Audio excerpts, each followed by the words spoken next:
na nga pala ang day 30 ng aking gaming room. Balinging araw kasi talaga napag-isipan talaga namin maglipat ngayon ng araw ng gamit. Pero naisipan muna namin talaga ito para sa corner dito sa Kisame. Para naman talaga pag dinindal siya, mas representable tingnan. Bali napanood ko nga na para sa isang video, tapos bumili na ako ng 6 na piraso para kung kulangin, meron akong extra. Kaya naman talaga may nga na pala kadawitan namin to para matapos na rin kami agad dito. Tapos napatulong na ako sa pinsan ko para mas maayos na talaga dito makabit. Diyos ko, kahit di pa talaga kami tapos dito, kung ganda talaga ako tingnan dito. Kasi tingnan naman pa talaga yung pinagkaiba dito kapag wala sa meron. Alam niyo yun, yung parang malilinis niyo yung tingnan dito yung mga bawat sulok dito sa Kisame nyo. Kaya ang ganda talaga dito kapag napag-level up talaga yung ng bahay nyo kapag ginamit nyo to. Tapos best may nga na pa, nilabas ko nga na pa dito, bili ko dito magandang ilaw. Para naman ikabit ko muna to bago kami maglipat dito ng gamit. Grabe talaga kahit hindi ka pa talaga nakakabit na nakaisip ko na talaga sobrang ganda talaga ito pag nakabit na talaga namin. Hindi naman kasi dito yung lumang ilaw namin dito, parang makaluma talaga. Kaya naman sinukat na kagad namin dito kung kakasya pa talaga dito. Tapos maski pa paano parang pinatay namin siya para naman maganda talaga sa tingnan. Bali napakadali lang naman kasi talaga dito ikabit. Screw mo na talaga siya para kumapit siya sa pinakakisame niya. Tapos yung wirings naman niya napakadali lang kasi nanonood din naman ako ng tutorial. Diyos ko, ilang minuto na talaga nakabit na kagad namin to dito. Tapos para siya ditong papel or plastic yung nilalagay dyan para naman makabit talaga dyan. Tingnan niyo naman kung gaano kagad talaga kasi lang makapag-aesthetic na sa kwarto na to. Talagang yung pamangkay ko talaga dito na panis na talaga dito. Diyos ko, kahit ako talaga mapapanice eh. Tingnan niyo papakita ko sa inyo kung ano talaga pinagkaiba dito kayong ba na dati. Diba talaga in love din talaga sa pinaka-color talaga nitong gaming room ko na to. Promise, wala talaga ako pagsisisi paglagay ko ng Kisame, paglalagay ng mga corner dyan. Bali nilabas ko na nga pala ito pinaka-luma ko talagang carpet na to. Kasi nga sobrang tagal na rin talaga nung hindi ko talaga na-unbox. Tapos dito yung gaming room ko dati nga pala dito. Dahil maglilipat nga na pala ako din ng mga gamit. Yun ako na nga pala dito ang kutsyon ko. Grabe talaga sobrang kalat talaga sa kwarto ko. Kasi pa naman kasi hindi na ako naglinis dito. Gawa nang sabi ko na talaga hindi ko na rin siya lilinisan. Kasi nga pag naglipat ako dito, malilinis rin naman yung maayos. Diyos ko, pagtanggal ko talaga dito ng kutsyon. Tapos ito mga plywood talaga sa ilalim talaga sobrang kalat talaga dito. Kasi pa naman kasi naalala ko talaga dito. Tuwing gabi talaga meron talaga gumagapang ng mga daga, apis. Kaya naalala ko talaga dito yung mga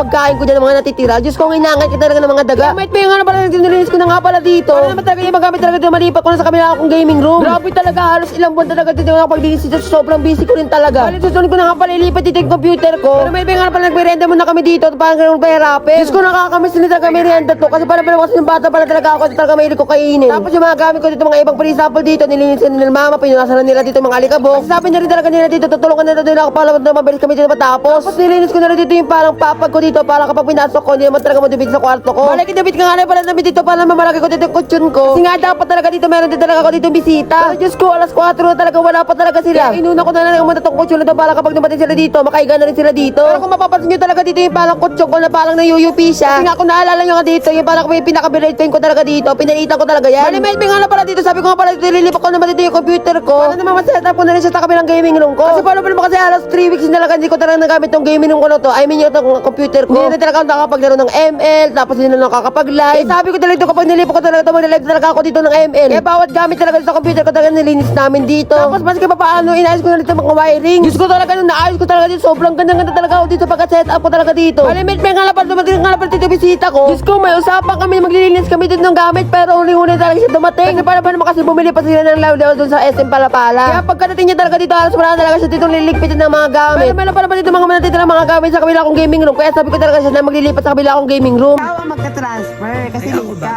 oo. Ang usapan niya, Pero may mga na pala dito, pinapasok ko na lang pa sila ng gaming room ko para makapagpahinga na rin sila dito. Hindi naman dito kung gaano kaganda talaga dito yung naayos ko na talaga dito at set up ko na dito yung computer ko. Grabe, napakaganda talaga na pinagbago dito compared talaga sa luma ko talagang gaming room. Kaya naman talaga pag nag-live talaga ako dito, magugulat na talaga, iba na talaga yung background ko dito. Tapos covered na talaga siya kasi nga meron na Kisame, tapos napakaganda pa talaga yung ilaw ko. Tapos nalagay ko na rin talaga yung carpet ko dito kasi nga wala na rin talaga ditong tulo, promise. Kaya naman talaga kapag nag-live talaga ako talaga dito, hindi talaga ganitong background makikita nyo. Hindi ba ko na rin kasi set up kasi yung background ko nakalaan dati talaga. Kaya naman kasi yung background ko na talaga dati, kamang-kama na talaga. Kaya pagkatulog ko talaga, diretso na talaga ako. Kaya talaga sobrang excited ko na talaga mag-live nito.